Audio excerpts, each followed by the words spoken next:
Bonjour. Pour la réflexion que je vous propose aujourd'hui, je souhaite prendre un verset que les protestants n'affectionnent pas particulièrement.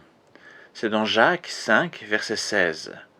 Reconnaissez vos péchés les uns envers les autres et priez les uns pour les autres afin d'être guéris. Quand on pense à la confession, cela nous renvoie au sacrement de l'Église catholique romaine, le sacrement de pénitence, aussi appelé sacrement de la réconciliation ou la confession. Depuis la Réforme, les protestants sont généralement assez fiers de dire qu'il n'y a plus un tel sacrement chez eux. Le protestantisme n'a pas souhaité reprendre cette pratique pour au moins deux raisons. Tout d'abord, la présence obligatoire du prêtre pour l'absolution était vue comme un nouvel intermédiaire entre Dieu et les êtres humains. Or, le seul prêtre désormais légitime dans ce rôle est Jésus, qui intercède directement au ciel en notre faveur. Deuxièmement, il faut avouer que la confession devant le seul prêtre était bien pratique. Il suffisait d'être honnête devant une seule personne, tenue au strict secret, pour soulager sa conscience et tromper tout le reste en continuant à porter le masque de la sainteté. Il n'y a donc pas d'obligation de sincérité complète. Il y avait un double jeu dont l'Église se rendait quelque part coupable. Pourtant, dénonçant ces points, le protestantisme aurait dû alors logiquement considérer avec le plus grand sérieux l'exhortation de Jacques. Or, ce n'est franchement pas le cas aujourd'hui. De fait, même la sincérité minimale devant une seule personne exigée par l'Église catholique romaine semble une condition trop stricte pour beaucoup.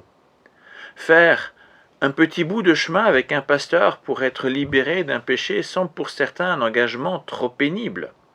On préfère la loi du silence, faire croire qu'on est un bon petit chrétien, sans problème, qui mérite de s'y attarder.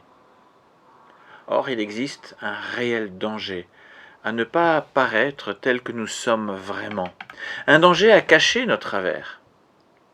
S'il suffisait de confesser toutes nos fautes à Dieu en secret, Jacques n'aurait jamais écrit une telle exhortation à l'Église. Dieu sait très bien de quoi nous sommes faits, il connaît tout de nous. Et bien entendu qu'il veut notre pardon et notre restauration. Le sacrifice de Jésus, le Fils de Dieu, nous rappelle le prix consenti pour ce pardon et cette restauration. Mais ce qu'on oublie un peu vite, c'est que Dieu a également désiré inclure les membres de l'Église dans ce processus de restauration. L'Église a une responsabilité dans ce domaine. Elle est appelée à prier pour la guérison des vies touchées par le péché. Mais pour que cela soit possible, il est nécessaire de reconnaître que nous souffrons du péché qui nous tenaille. Nous devons avoir le courage de mettre le doigt sur nos fragilités, afin que des membres de l'Église puissent prier spécifiquement pour ces fragilités. Cela ne signifie pas forcément de crier tout sur la place publique, mais cela implique malgré tout d'en parler aux personnes adéquates. Un peu avant ce verset, Jacques encourage à appeler les responsables de la communauté locale, par exemple. À cela, on peut ajouter un autre aspect. Si nous désirons vraiment un changement par rapport à un péché, c'est parce que nous reconnaissons qu'il cause du tort aussi à notre entourage et qu'on désire également vraiment stopper ce mal dont on est responsable. C'est important pour ceux qui souffrent d'une injustice de notre part d'entendre de notre bouche que nous reconnaissons mal agir.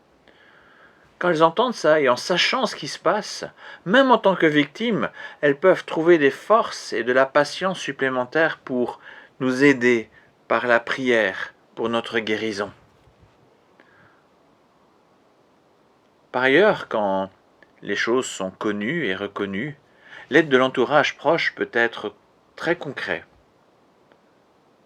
Par exemple, si une personne vit difficilement les tentations du vol ou du mensonge, il est préférable d'avoir un entourage bienveillant et bien au fait de nos difficultés pour ne pas provoquer des tentations évitables et aussi nous aider à résister dans les contextes qui seraient plus sensibles, dans lesquels on serait plus exposé.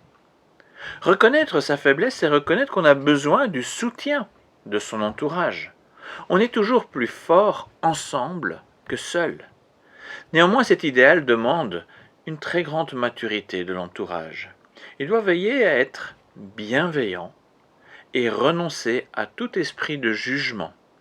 N'oublions pas que nous sommes tous confrontés au péché dans notre vie. Nous sommes tous dépendants du soutien de notre entourage et également tous en besoin de grâce. Si nous avons bien conscience de tout cela, il est plus facile d'avoir un regard bienveillant vers l'autre qui reconnaît sa faiblesse.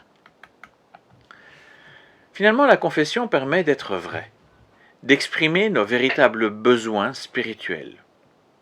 Il existe un certain nombre de problèmes dans la vie des uns et des autres qui sont en réalité des paravents pour cacher un problème plus profond de nature spirituelle. En allant droit au but, en cherchant la sincérité qui met à nu nos travers, nos compromissions, on évite bien des détours, parfois douloureux, sur le chemin de la sanctification. Ayons conscience qu'un jour, devant Dieu, tout sera révélé. En reconnaissant dès à présent nos péchés, on s'épargnera un moment fort désagréable. Alors, ne craignons pas d'ouvrir les fenêtres de notre cœur afin d'y laisser entrer un air nouveau, plutôt que de suffoquer par l'air vicié du péché. Dans sa grâce, Dieu désire que nous vivions libres et joyeux, et non écrasés et tenus par les secrets coupables. Et dans sa grâce, Dieu promet d'écouter les prières des membres de l'Église qui prient pour que cette guérison devienne une réalité dès maintenant. Merci beaucoup pour votre écoute et à bientôt.